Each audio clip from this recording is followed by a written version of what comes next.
رو رو کر اللہ سے فریاد کرتی کہ مجھے بچا لے۔ جیسے ہی مجھے وقت ملتا بیڈ کی چادر نیچے بچھاتی اور وضو کر کے رو رو کر خدا کے سامنے گڑ گڑاتی کہ مجھے اس جہنم سے بچا لے، ورنہ یہ لوگ تو میرا وہ حال کریں گے کہ دنیا یاد رکھے گی، میرا آپ پر سے یقین ٹوٹ جائے گا۔ اللہ جی میرے یقین اور مجھ دونوں کو بچا لیجیے۔ میں سارا دن جائے نماز پر بیٹھی روتی رہتی۔ یہ جائے نماز بھی اس عورت نے مجھے دی تھی جس نے اپنا نام روبی بھی بتایا تھا۔ دن گزرتے جا رہے تھے، مجھے کچھ سمجھ نہیں آ رہی تھی۔ ایک روز رات کے 12 بجے جب میں جائے نماز پر سو رہی تھی، تبھی مجھے احساس ہوا جیسے اندھیرے میں میرے کمرے میں کوئی داخل ہوا ہے۔ ایک گندی بدبو میرے ناک سے ٹکرائی تو میں ہڑبڑا کر اٹھ کھڑی ہوئی۔ مجھے لگا کوئی آدمی شراب پی کر اندر داخل ہوا ہے۔ میری حالت تو مرنے والی ہو رہی تھی۔ اس سے پہلے کہ وہ میری جانب بڑھتا، میں جلدی سے واش روم میں چلی گئی اور اندر سے دروازہ دے دیا۔ وہ آدمی زور زور سے دروازے کو بجا رہا تھا اور گندی گندی گالیاں بھی دے رہا تھا، اور مجھے کوئی فرق نہیں پڑ رہا تھا۔ میں واش روم میں روتے ہوئے خدا سے دعا مانگ رہی تھی کہ اے اللہ مجھے بچا لے۔ ساری رات واش روم میں گزری، نہ جانے کب آنکھ لگی۔ جب اٹھی تو دیکھا باہر بہت سی آوازیں آ رہی تھیں۔ میں نے جلدی سے دروازہ کھولا، دیکھا تو کوٹھے کی مالکن اور دوسری طوائفیں باہر کھڑی ہوئی تھیں، اور اس عورت کا غصے سے بہت برا حال تھا۔ وہ میرا منہ نوچتے ہوئے کہنے لگی، تم نے میرا بہت پرانا کسٹمر بھگایا ہے، آج میں تمہیں نہیں چھوڑوں گی۔ غصے میں میری جانب بڑھی اور بیلٹ سے مجھے مارنے لگی۔ میں رو رہی تھی، تبھی وہ کہنے لگی، آج رات وہ آدمی پھر آئے گا، دیکھتی ہوں کہ تمہارا اللہ تمہاری کیسے مدد کرتا ہے۔ یہ کہہ کر وہ حقارت سے مجھ پر تھوکتے ہوئے باہر نکل گئے۔ میں رونے لگی، ایک آخری امید سے آسمان کی طرف دیکھا اور سوچنے لگی کہ یہاں سے بھاگنے کا طریقہ کیا ہے۔ اس کمرے میں ایک بھی کھڑکی نہیں تھی سوائے 2 دروازوں کے، ایک باہر جانے کے لیے تھا جبکہ دوسرا واش روم کا دروازہ تھا، اس میں بھی کھڑکی نہیں لگی ہوئی تھی۔ عجیب سے بے ڈھنگے کمرے تھے۔ شام ہوتے ہی میرا تو دل جیسے خوف سے لرزنے لگا۔ وہ عورت آئی، مجھے کپڑے بھی دیے اور زیور بھی دے گئی کہ جلدی سے تیار ہو جاؤ، مگر میں نے وہ زیور اسی کے منہ پر دے مارے تو وہ غصہ ہو گئی اور کہنے لگی، پہلے تو میں تمہیں کپڑے دے رہی تھی، اب یہ بھی نہیں دوں گی۔ یہ کہہ کر اس نے وہ کپڑے اور زیور اٹھا لیے۔ 2 عورتوں کی مدد سے اس نے میرے کپڑے چیر پھاڑ کر پھینک دیے۔ میں جلدی سے جائے نماز اوڑھنی چاہی تو وہ کھینچ کر چلی گئی۔ تبھی ایک آدمی کمرے میں داخل ہوا۔ میں زور زور سے اللہ کو پکار رہی تھی، اگلے ہی لمحے ایسا ہوا جس نے سب کو چونکا دیا، اور وہ عورت میرے پیروں میں گر کر مجھ سے معافی مانگنے لگی۔ ہمارا گھرانہ روایتی اور قدامت مست تھا، اس لیے میری منگنی بچپن میں ہی میرے چچا زاد سے کر دی گئی۔ ان دنوں میری عمر صرف 5 برس جبکہ احمر کی عمر 9 سال تھی۔ وہ بہت پیارا سا فرما بردار سا لڑکا تھا۔ تبھی میرے ماں باپ کو وہ میرے لیے بہت مناسب لگا۔ اخلاقیات میں اس جیسا ہمارے پورے خاندان میں کوئی موجود نہیں تھا۔ جب میں نے شعور کی پہلی سیڑھی پر قدم رکھا تو پہلا جملہ یہی سنا کہ احمد تمہارا منگیتر ہے، یہ بات یاد رکھنا۔ بچپن سے بچوں کے ذہن میں یہ بات اس لیے بٹھائی جاتی تھی تاکہ بڑے ہو کر وہ بزرگوں کے فیصلے کو رد نہ کر سکیں۔ ایسی باتیں سنتے ہی اپنے چچا زاد کا خوبصورت چہرہ میری نگاہوں میں ابھر آیا کرتا تھا۔ سہیلیاں مجھے اس کے نام سے چھیڑا کرتی تھیں۔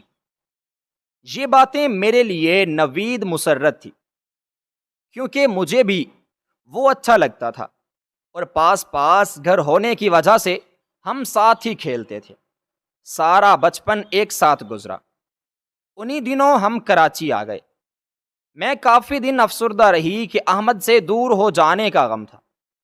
اس غم کو کم کرنے کے لیے ہم ایک دوسرے کو خط لکھتے اور کارڈ بھیجتے، جو معصوم باتوں اور پاکیزہ جذبوں کے غماز تھے، جن کی وجہ سے دوریوں کی تلخی کم ہو جاتی تھی۔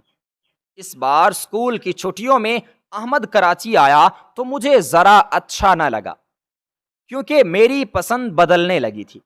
اس کا حلیہ گاؤں والوں جیسا تھا۔ اس نے شلوار قمیض پہنی ہوئی تھی، اپنے سر میں تیل، اور اس نے اپنی آنکھوں میں سرما لگایا ہوا تھا۔ اس میں اعتماد کی بھی کمی تھی، جبکہ میں اسے زیادہ با اعتماد اور شہری طور طریقوں سے واقف ہو چکی تھی، اور مجھے بھی اپنی طرح کے لوگ بالکل پسند تھے۔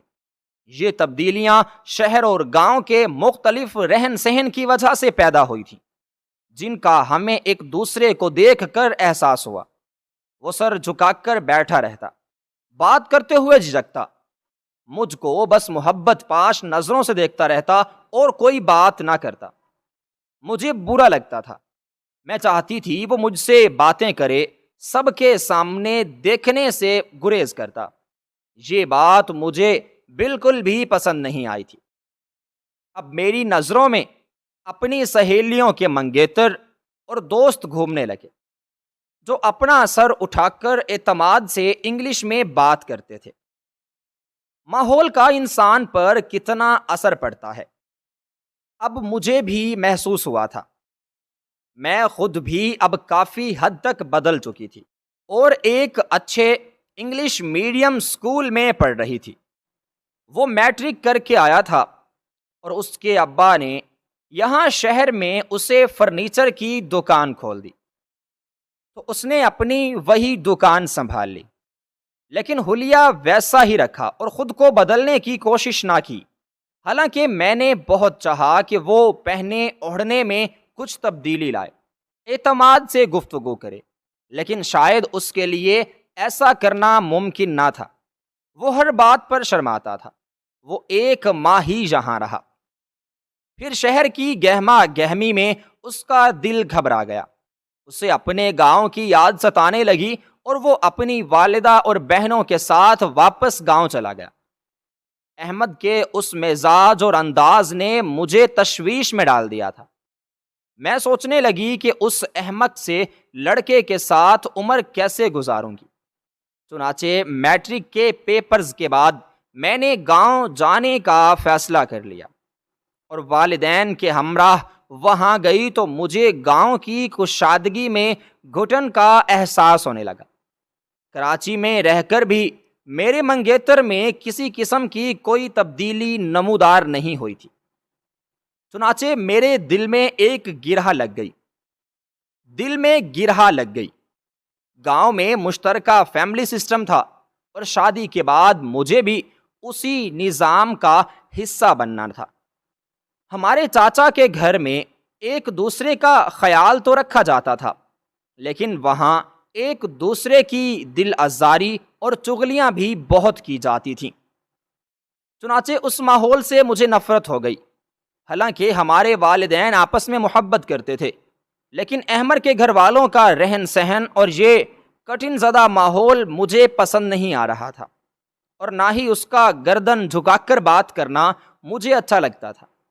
اب ایک کڑوا گھونٹ مجھے پینا تھا، مگر سوچنا یہ تھا کہ وہ کیسے پیا جائے، جبکہ میرے دل نے احمد کو ٹھکرا دیا تھا، اور مجھے اس سے الجھن ہونے لگی تھی۔ کچھ دن وہاں رہنے کے بعد میں واپس اپنے گھر آ گئی، مگر ایک الجھن بھی میں اپنے ساتھ لے کر آئی، اور اس الجھن کو مجھے خود ہی حل کرنا تھا۔ ایک سہیلی سے تذکرہ کیا تو وہ مجھے نفسیاتی ڈاکٹر کے پاس لے گئی، لیکن اس سے مجھے کوئی افاقہ نہیں ہوا۔ چنانچہ میں اس نتیجے پر پہنچی کہ ہر حال میں مجھے یہ رشتہ توڑنا تھا۔ لیکن اس کے لیے مجھے وقت درکار تھا۔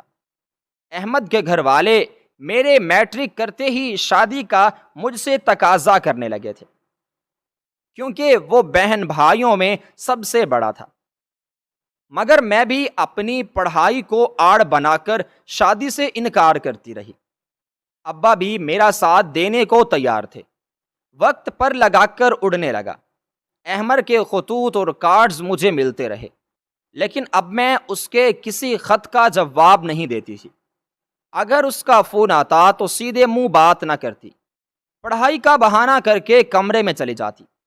اب میں یونیورسٹی میں بھی اپنا قدم رکھ چکی تھی، زندگی کے بہت سارے رنگ میں دیکھ چکی تھی، بہت سے لڑکوں کے ساتھ میری سلام دعا ہو گئی تھی، لیکن جیون ساتھی کے طور پر مجھے ان میں سے کوئی نہ بھایا۔ ایک دن میری ملاقات ایک لڑکے اکرام سے ہوئی۔ وہ نہایت حسین و جمیل، اونچ لمبا نوجوان تھا جو ڈپارٹمنٹ کی جان تھا۔ یونیورسٹی کی کئی لڑکیاں اسے اپنا آئیڈیل جانتی تھیں، لیکن وہ سب کو نظر انداز کر کے مجھے ہی اہمیت دیتا تھا اور مجھے ہی اپنے ساتھ رکھتا تھا۔ میں بہت خوبصورت تھی، مجھ میں سفیدی رنگت پوری یونیورسٹی میں کسی کی بھی نہ تھی۔ تمام طلباء نے مجھے بیوٹی کوئن کا خطاب دے رکھا تھا۔ جب ہم دونوں یونیورسٹی میں ایک ساتھ چل رہے ہوتے تو لڑکے لڑکیاں حیرت اور رشک سے ہمیں دیکھتے۔ تب میرا سر فخر سے بلند ہو جاتا اور میں سوچتی کہ کہاں میں اور کہاں وہ، میرا دیہاتی ٹائپ منگیتر جس کو بات کرنے کا سلیقہ نہیں آتا، اور کہاں اکرام جیسا شاندار لڑکا۔ جب یہ میرا جیون ساتھی بنے گا تو ساری زندگی مجھ کو خوش قسمت کہے گی۔ مجھے ساحل سمندر پر جانا بہت پسند تھا، اور جب اکرام مجھ سے کہتا کوئی فرمائش تو میں جواب دیتی سمندر کا کنارہ۔ تبھی وہ مجھے اپنی گاڑی میں بٹھا کر ساحل سمندر پر لے جاتا تھا۔ ہم بہت اپناہیت کے ساتھ ایک دوسرے کا ہاتھ تھامے ساحل پر چلتے چلے جاتے۔ وہ بڑی وارفتگی سے میرا ہاتھ تھامے مستقبل کے خوبصورت خواب دکھاتا تھا۔ وہ لفظوں کا کھلاڑی تھا، مخالف اس کی پرمسرت باتوں کے جال میں پوری طرح پھنس جاتا تھا۔ شاید میں بھی ان بے وقوف لڑکیوں میں سے ایک تھی جو اس کے جال میں مکمل طور پر پھنس چکی تھی۔ سمندر کی سیر سے شرسار ایک دن جب میں گھر لوٹی تو پتہ چلا کہ میری شادی کی تیاریاں ہو رہی ہیں۔ یہ سن کر میں نے ایک ہنگامہ برپا کر کے شادی سے انکار کر دیا۔ والدین میرے وقتی ابال سمجھے۔ انہوں نے مجھے ٹھنڈے دماغ سے سوچنے اور زندگی کے اتار چڑھاؤ کے بارے میں بتایا، لیکن جواب پر میں نے انہیں احمد کے گھٹن زدہ ماحول اور کم تعلیم یافتہ کا کہہ کر انکار کر دیا۔ والدین میں اتنی ہمت نہ تھی کہ وہ احمد کے والدین کو انکار کرتے۔ ان دنوں میں بہت پریشان رہنے لگی تھی۔ جب اکرام نے میری پریشانیوں کا مجھ سے سبب پوچھا تو میں نے اس کو سب کچھ سچ سچ بتا دیا۔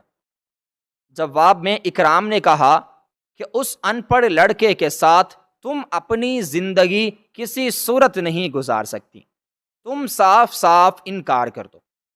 اکرام کی اس بات نے مجھ میں حوصلہ اور بھی جگا دیا، اور میں نے فون پر احمد سے بات کر کے اسے بتا دیا کہ میں تم سے شادی نہیں کر سکتی، کیونکہ تم ایک اجڑ دیہاتی ہو اور میں ایک پڑھی لکھی اعلیٰ تعلیم یافتہ شہری لڑکی ہوں، ہم دونوں میں بڑا فرق ہے۔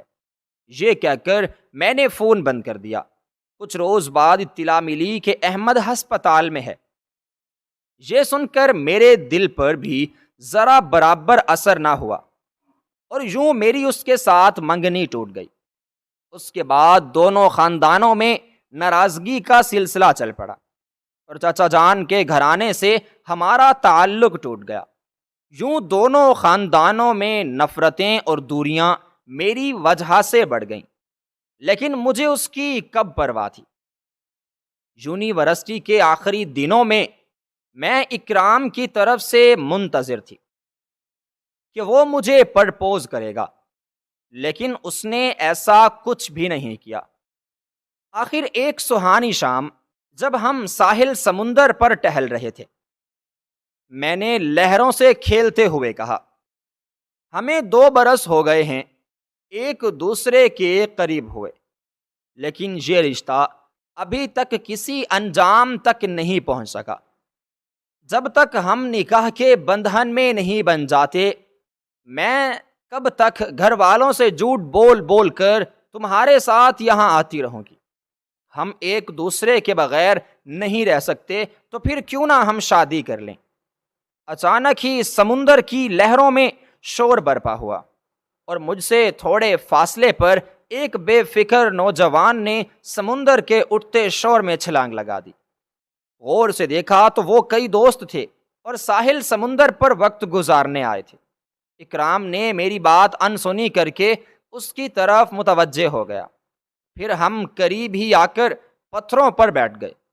میرا ہاتھ جو چند لمحوں پہلے اس کے ہاتھ میں تھا، اس پر اب اکرام کی گرفت بالکل ڈھیلی پڑ گئی تھی۔ اس نے کچھ سوچتے ہوئے سگریٹ سلگائی اور پرسکون طریقے کے ساتھ اس نے مجھے جواب دیا۔ اس کی آواز میں ساکن سمندر کی گہرائی جیسا سکوت تھا۔ میں نے اس کی بات سنی، اس کے بعد مجھے صرف اور صرف اس کے ہونٹ ہلتے ہوئے نظر آ رہے تھے، اور میرا دماغ سئی سئی کر رہا تھا۔ دل و دماغ جیسے پتھر کے ہو گئے تھے۔ وہ کہہ رہا تھا، دیکھو صاحبت، ہم بہت اچھے دوست تھے اور ہیں۔ میں نے ان 2 برسوں میں تم سے بھی کبھی شادی کا وعدہ نہیں کیا، اور نہ ہی کوئی ایسی بات کہی کہ جس سے تم نے ایسی امیدیں وابستہ کر لیں۔ میرا معاملہ بھی تمہاری طرح ہے۔ تم تو بہادر ہو جو اپنے بچپن کی منگنی توڑ دی ہے، لیکن میں ایسا نہیں کر سکتا۔ آخر کیوں؟ میری نگاہیں اس کی ادھوری باتوں کا جواب سننے کو بےتاب تھی۔ تھوڑی دیر تک وہ خاموش رہا، اور اس دوران مجھ پر قیامت ٹوٹتی رہی۔ آخر اس نے خاموشی کو توڑ دیا اور لڑکھڑاتی زبان سے کہا، صباحت، میں شادی شدہ ہوں، میرے 2 بچے ہیں۔ میرے والدین نے اس وقت میری شادی کر دی تھی جب میں نے میٹرک کا امتحان پاس کیا تھا۔ میری بیوی تو ایک ان پڑھ عورت ہے، اور مجھے اس میں کسی قسم کی کوئی دلچسپی نہیں ہے۔ میں پڑھنا چاہتا تھا۔ بابا جان نے مجھے اس شرط پر پڑھنے کی اجازت دی کہ میں گل بشرا بی بی کو کبھی طلاق نہیں دوں گا، اور نہ ہی میں کبھی دوسری شادی کرنے کی کوشش کروں گا۔ ان دونوں صورتوں میں میری موت ہے، کیونکہ میری وٹے سٹے کی شادی ہے۔ میری بہن میرے سالے کی بیوی ہے، اس کے بھی 2 بچے ہیں۔ میں نے مجبوراً اس توک کو گلے میں ڈالا ہوا ہے، ورنہ میں اندر سے بہت کھوکھلا ہوں۔ یہ کہہ کر اس نے سگریٹ کا دھواں ہوا میں اڑا دیا۔ سمندر کی لہروں میں طوفان چھپا ہوا تھا۔ میرے آنسو کب تک میرا ساتھ دیتے؟ وہ سمندر جو مجھے پسند تھا آج قیامت لگ رہا تھا۔ اس نے مجھے دلاسا دینا چاہا تو میں نے اس کی گرفت سے بھاگ کر اپنے گھر کی جانب دوڑ لگا دی۔ وہ بظاہر شاندار شخص کتنا کمزور، کتنا بے حس اور کس قدر بزدل تھا۔ اگر اس نے مجھ سے شادی نہیں کرنی تھی تو پہلے ہی سے یہ سب بتا دیا ہوتا، میں اس کے قریب بھی نہ جاتی، اس کے ساتھ دوستوں کی طرح رہتی۔ لیکن میرا تو سب کچھ اکرام نے لوٹ لیا تھا۔ اب میں کس منہ سے کسی کے پاس اپنی زندگی گزارتی؟ میری تو ساری ہستی ہی مٹ چکی تھی۔ اس کے بعد اس نے بہت کوشش کی کہ میری اور اس کی دوبارہ دوستی بحال ہو جائے، لیکن میں اب اس کی صورت بھی دیکھنے کی رویدار نہیں تھی۔ بڑی مشکل سے میں نے یونیورسٹی کے آخری دن پورے کیے اور پیپرز دیے تھے۔ میں اپنے ٹوٹے ہوئے دل کو سنبھال رہی تھی جو اب بھی اکرام کا نام پکار رہا تھا۔ احمد سے منگنی توڑ کر آج مجھے احساس نے کتنی بڑی غلطی کی ہے۔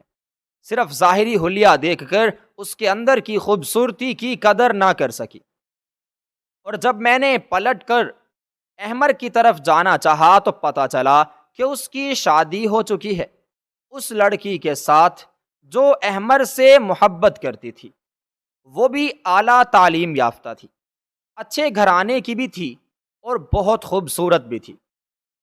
وہ گاؤں کے ایک قریبی شہر کے کالج میں لیکچرار تھی۔ میں نے اسے ٹھکرا دیا تو اسے مجھ سے اچھی شریکہ حیات مل گئی تھی۔ پھر سنا کہ وہ دونوں بہت خوش ہیں اور 1 سال میں ان کے ہاں ایک بیٹی نے بھی جنم لے لیا تھا۔ ان کی خوشیاں تو دوبالا ہو گئیں، اور میں بد نصیب مصنوعی شہری نخرے میں ہاتھ ملتی رہ گئی۔ سچی محبت کرنے والے اپنے بچپن کے منگیتر کو محض اس لیے کھو بیٹھی کہ وہ شہر میں نہیں رہتا تھا۔ اکرام نے ٹھکرایا تو احساس ہوا کہ دراصل میں تو احمد سے ہی محبت کرتی تھی، مگر اپنے دل کی گہرائی میں چھپی محبت کو پہچان نہ سکی۔ یہ زخم بہت گہرا تھا، لیکن وقت گہرے سے گہرے زخم کو مندمل کر دیا کرتا ہے۔ یہ سچ ہے، لیکن روح پر پڑا گھاؤ بھی نہیں بھرتا۔ میں روحانی طور پر مر چکی تھی، اب زندگی سے کوئی دلچسپی نہ رہ گئی تھی۔ جس کمپنی میں کام کرتی تھی، بہت سارے لوگوں نے میری طرف دوستی کا اور محبت کا ہاتھ بڑھایا، لیکن دودھ کا جلا چھاپ بھی پھونک پھونک کر پیتا ہے۔ ایک دھوکہ کھا کر سمجھ میں آ گیا تھا کہ یہاں تو سبھی کے سبھی ہوس کے پجاری ہیں، اپنے نفس کی تسکین کی خاطر بے وقوف لڑکیوں سے محبت کا ناٹک کرتے ہیں، لیکن جب شادی کرنے کی بات آتی ہے تو بڑی ہی خوبصورتی کے ساتھ وہ اپنے دامن کو بچا لیتے ہیں۔ میں بھی سوچتی ہوں کہ اکرام کو مجھ سے نہیں، میرے خوبصورت چہرے سے پیار تھا۔ ایسے ہی دن گزرتے گئے اور میں 27 برس کی ہو گئی۔ اماں ابا وفات پا گئے۔ دونوں بھائی پڑھائی کرنے کے بعد غیر ملک چلے گئے۔ یوں میں گھر میں اکیلی رہ گئی۔ میرے دادا ابو نے 2 شادیاں کی تھیں، اور میں جانتی تھی کہ اس دنیا میں ہماری پھپھو بھی رہتی ہیں جن سے ہم آج تک نہیں ملے۔ جب چاچا نے ہم سے رشتہ توڑ دیا تو ایک روز دروازہ بجا۔ میں نے کھول کر دیکھا تو سامنے ایک عورت کھڑی تھی جس کی عمر لگ بھگ 50 برس ہوگی۔ مجھے دیکھتے ہی وہ مسکرانے لگی۔ اس کے کپڑے اور حلیہ بہت عجیب سا تھا۔ مجھے خود کو گھورتا ہوا پا کر وہ عورت کہنے لگی، اندر نہیں بلاؤ گی کیا؟ میں ہڑبڑا گئی اور فوراً اسے اپنے گھر میں داخل ہونے کی اجازت دے دی۔ وہ اپنی نوکرانی کے ساتھ گھر میں داخل ہوئی اور کہنے لگی، سنا ہے شہزاد بھائی فوت ہو چکے ہیں، اور رمضان بھائی سے بھی تم لوگوں کا رشتہ ناتا سب کچھ ختم ہو گیا ہے۔ میں حیران اور پریشان ہو کر اسے دیکھنے لگی کہ اسے ابا اور چاچا کے بارے میں کیسے پتا ہے، جبکہ میں نے اپنی پوری زندگی میں انہیں کبھی نہیں دیکھا تھا، اور وہ ایسے ظاہر کر رہی تھی جیسے ہمارے خاندان کا حصہ رہی ہو۔ میں حیران رہ کر اس کا چہرہ یاد کرنے کی کوشش کر رہی تھی، مگر سمجھ نہیں آ رہا تھا کہ آخر وہ عورت کون ہے اور مجھ سے کیا چاہتی ہے۔ تبھی وہ کہنے لگی، شاید تم مجھے پہچان نہیں پاؤ، اور پہچانو گی بھی کیسے، تم تو مجھ سے کبھی ملی ہی نہیں۔ یہ کہہ کر وہ میری جانب بڑھی اور مجھے اپنے گلے سے لگاتے ہوئے کان میں سرگوشی کرنے لگی کہ میں تمہاری پھپھو ہوں۔ مجھے یہ الفاظ سن کر بہت خوش ہوئی کہ چاچا تو ہمارا ساتھ چھوڑ چکے تھے، بھری دنیا میں پھپھو تو تھی جو ابا کے مرنے کے بعد میرا حال چال پوچھنے کے لیے آئی تھی، ورنہ تو 2 برس ہو چکے تھے۔ میں یہاں اس گھر میں اکیلی اور تنے تنہا رہ رہی تھی۔ پھپھو بہت محبت سے ملی، بار بار میرے صدقے قربان جا رہی تھی۔ وہ کہنے لگی کہ ایسا کرو، یا تو تم میرے ساتھ میرے گھر چلو یا مجھے یہاں رہنے کی اجازت دو، کیونکہ میں تمہیں اکیلا اور تنے تنہا نہیں چھوڑ سکتی۔ جوان جہان بچی اکیلے رہتی ہے، ایک تو تمہارے چاچا بھی نا عجیب انسان ہے، انہیں تمہیں ایسے نہیں چھوڑنا چاہیے تھا، اور مجھے تمہارے بھائیوں پر بہت غصہ آ رہا ہے۔ وہ کیسے بھائی ہیں جو تمہیں یہاں اکیلا چھوڑ کر دیارے غیر جا بسے ہیں؟ غرض انہوں نے مجھ سے اس طرح کی محبت جتائی کہ میں ان کے خلوص پر شک نہیں کر سکی۔ ایک عرصے سے اکیلی رہتی آ رہی تھی، اپنوں کی یاد برے طریقے سے ستاتی تھی، اس لیے چاہتی تھی کوئی تو اپنا مل جائے جو میرے ساتھ وقت کو گزار سکے اور میرے دکھ کو اپنا دکھ سمجھے۔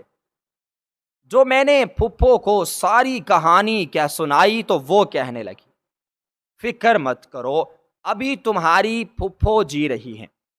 بے شک تمہارے والد اور چاچا نے میری ماں کو گھر سے نکال دیا اور اب میں در در بھٹکنا پڑا، لیکن میں تمہارے ساتھ ایسا ہرگز نہیں ہونے دوں گی۔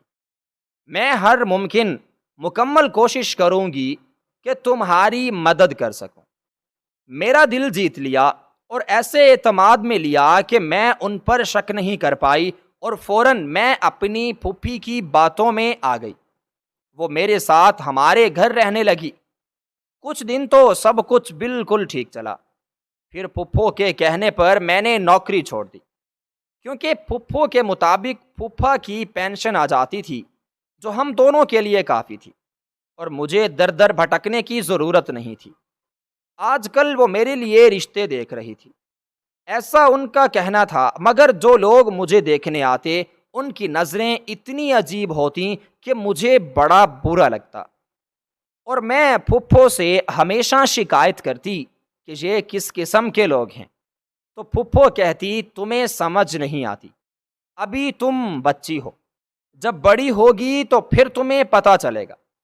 میں کوئی بچی نہیں تھی، بلکہ 27 برس کی ایک سمجھدار عورت تھی، لیکن پھپھو کو باتیں کرنے کا ہنر آتا تھا۔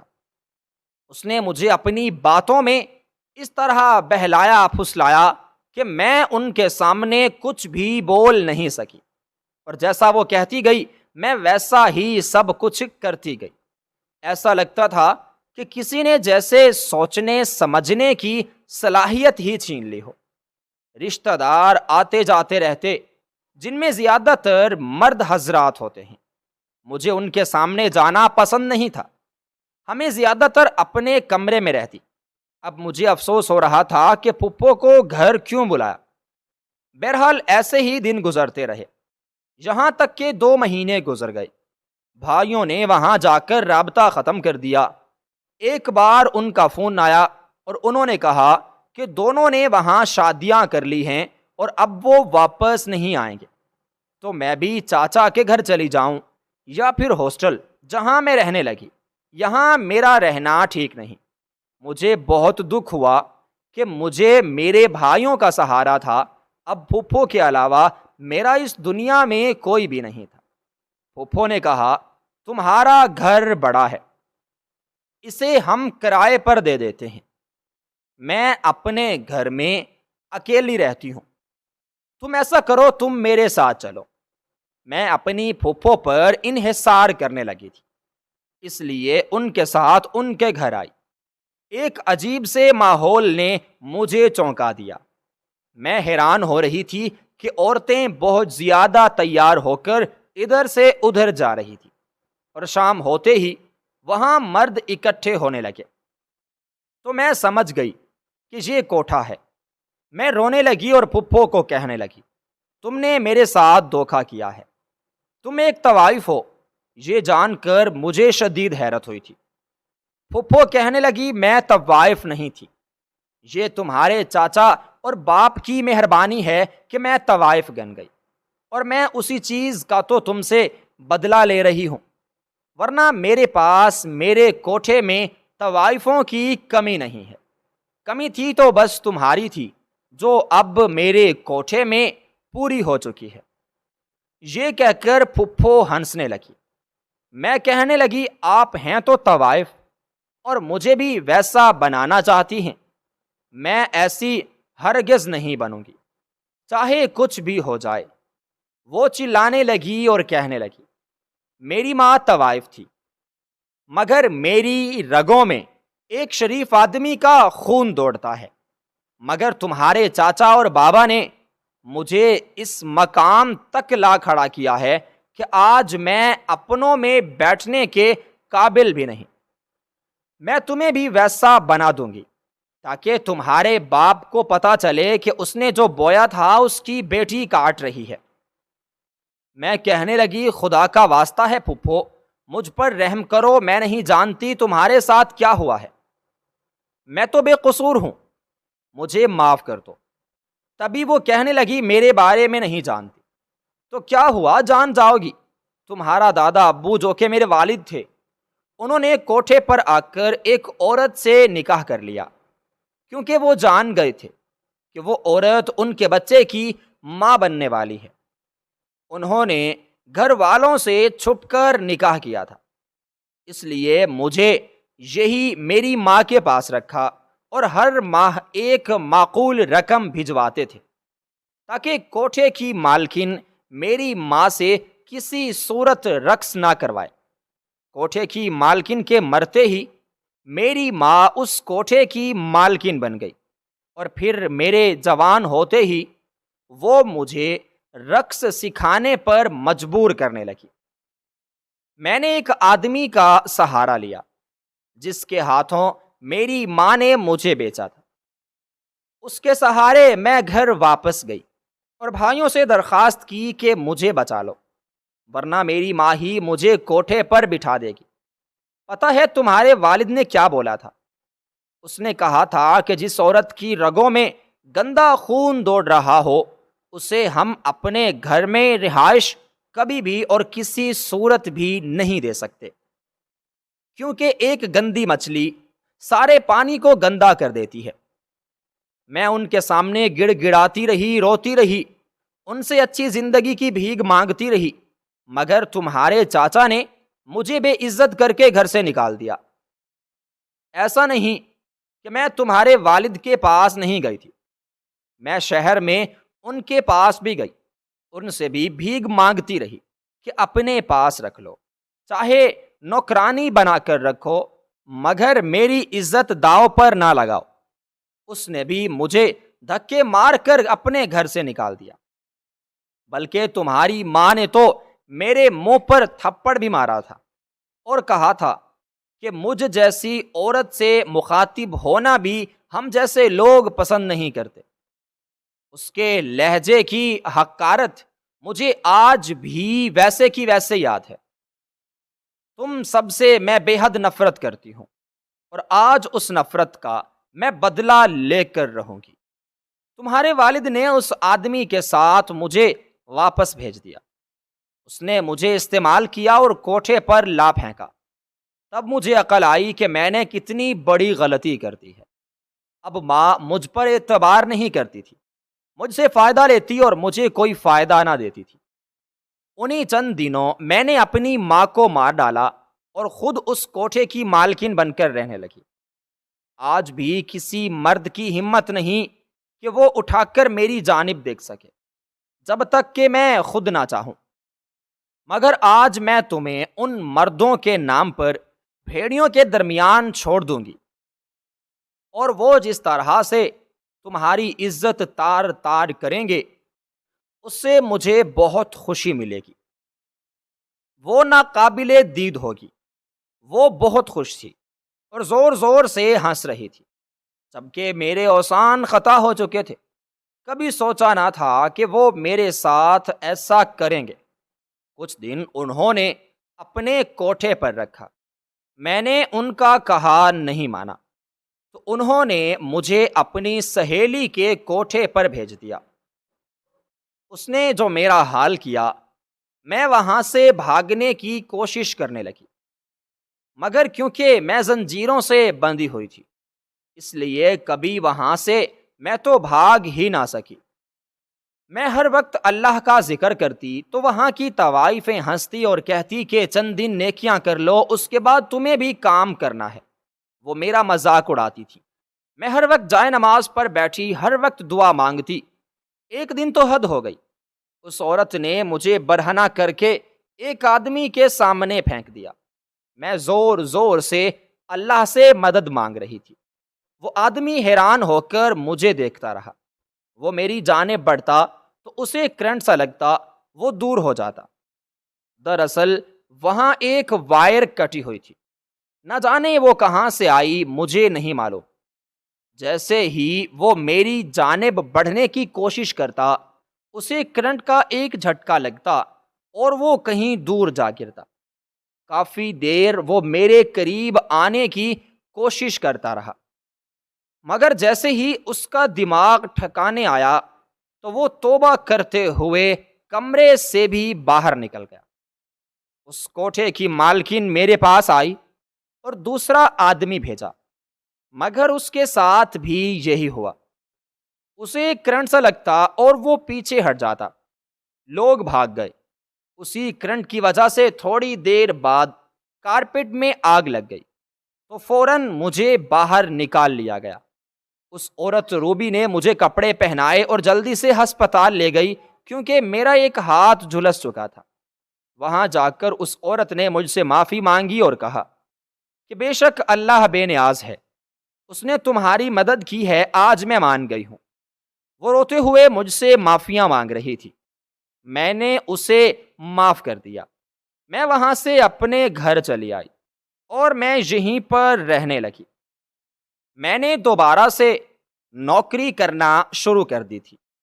مجھے اب ایسے لوگوں سے بچنا تھا جو میری عزت کے دشمن بنے ہوئے تھے۔ سچ کہتے ہیں اور عورت کو مردوں کے اس معاشرے میں رہتے ہوئے ایک ایسے مرد کی ضرورت ہے جو اس کی حفاظت کر سکے، اس کا خیال کر سکے، اس کی خواہشوں کو پورا کر سکے۔ میں نے وہ تمام مرد کھو دیے۔ والد صاحب انتقال کر گئے، چاچا ناراض تھے اور بھائی مجھے چھوڑ کر دوسرے ملک چلے گئے۔ کافی عرصہ میں اکیلے ہی رہتے رہی۔ ایک روز رات کے 8 بجے زور زور سے دروازہ بجا۔ میں ڈر گئی کہ کہیں میری پھوپھی پھر سے اپنے آدمیوں کے ساتھ تو نہیں آ گئی۔ ڈرتے ڈرتے پوچھا کون ہے تو سامنے سے آواز آئی، احمر ہوں۔ احمر کا نام سن کر میں چونک گئی۔ بہت عرصے بعد میں نے اس کی آواز سنی تھی۔ میں پوچھنے لگی کیا کرنے آئے ہو؟ وہ کہنے لگا اب اتنا اعتبار نہیں کہ دروازہ کھول کر اندر بلا سکوں۔ میں نے کہا ہے اعتبار ہے، مگر میں جاننا چاہتی ہوں کہ تم کیا کرنے آئے ہو۔ وہ کہنے لگے ابا جان تم سے ملنا چاہتے ہیں اور اسی لیے تمہیں لینے آیا ہوں۔ چاچا کے ذکر نے مجھے بے چین کر دیا تھا۔ میں نے فوراً دروازہ کھولا اور اسے اندر آنے کو کہا۔ دیکھا تو چاچا بھی ساتھ تھے۔ وہ روتے ہوئے کہنے لگے میری بہن نے مجھے سب کچھ بتا دیا ہے۔ بیٹی ہم نے تمہیں اکیلا چھوڑ دیا، مجھے معاف کر دو۔ اگر ہم تمہارے ساتھ رہتے ہوتے تو تمہارے ساتھ یہ سب کچھ نہ ہوا ہوتا، مجھے معاف کر دو۔ چاچا ہاتھ جوڑ کر بیٹھے تھے۔ میں کہنے لگی کوئی بات نہیں چاچا، لیکن آپ لوگوں کو پھپھو کے ساتھ ایسا نہیں کرنا چاہیے تھا۔ آج آپ کی عزت وہاں کوٹھے پر ناچ رہی ہے اور آپ لوگ یہاں سکون کی نیند سو رہے ہیں۔ کبھی چاچا کہنے لگے تمہاری پھپھو نے توبہ کر لی ہے اور اب وہ ہمارے گھر رہتی ہیں، تم ہمارے ساتھ ہمارے گھر چلو۔ اس طرح رہو گے تو 1000 لوگ تمہاری طرف قدم بڑھائیں گے، کس کس سے اپنی عزت بچا پاؤ گے؟ بہتر ہے کہ ہمارے ساتھ چلو، بے شک نوکری کرتی رہنا۔ یہ کہہ کر چاچا نے مجھے گلے لگایا تو میں رونے لگی۔ احمر نے میرے سر پر ہاتھ رکھا اور کہنے لگا پرانی باتیں بھلا دو، اب سب کچھ بدل چکا ہے، ہم تمہاری شادی کروا دیں گے، کہ تمہاری زندگی بہتر ہو جائے گی۔ میں نے کہا کہ ہمیں شادی نہیں کرنا چاہتی، میرے لیے ایک تجربہ کافی تھا۔ وہ کہنے لگا، جس لڑکے اکرام کی تم بات کر رہی ہو وہ میرا دوست ہے اور اس کی بیوی وفات پا چکی ہے، آج بھی وہ تمہیں یاد کرتا ہے۔ جب تم نے مجھے انکار کیا تھا تو میں اس سے ملا تھا، اس کی مجبوریاں میں سمجھتا تھا، دوبارہ کبھی تم سے ملاقات نہیں ہو سکی، اس لیے تم کبھی اس کے بارے میں بتا نہیں سکا۔ وہ خود چاہتا ہے تم سے شادی کرنا، اگر کہو تو ہم تمہاری شادی وہاں طے کر دیتے ہیں۔ وہ سدھر چکا ہے اور اپنے گھر والوں کے سامنے تمہارے لیے لڑ سکتا ہے، باقی جو تم کہو گی وہی ہوگا۔ یہ کہہ کر احمد سر جھکا کر بیٹھ گیا تو میں نے رضامندی دے دی۔ جس انسان کی وجہ سے میں برباد ہوئی تھی اب وہ مل رہا تھا تو اسے اپنانے میں ایک ایسی قباحت۔ احمد کی وجہ سے اکرام اور میری شادی ہو گئی، آج ہم ایک اچھی زندگی کو گزار رہے ہیں۔ میں ماں بننے کی صلاحیت نہیں رکھتی تھی، خدا نے پہلے سے ہی 2 بچے دیے، میں ان کی پرورش کرنے میں مشغول ہو گئی۔ آج وہ مجھے ماما کہتے تھکتے نہیں، ہر وقت میری خدمت کرنے میں لگے رہتے ہیں۔ انہوں نے کبھی مجھے کسی بھی قسم کی شکایت کا موقع نہیں دیا، اور میں اب اس رب کی شکر گزار ہوں جس نے مجھے آزمایا اور پھر وہ عطا کیا جس کی مجھے ہمیشہ سے ہی خواہش رہی تھی۔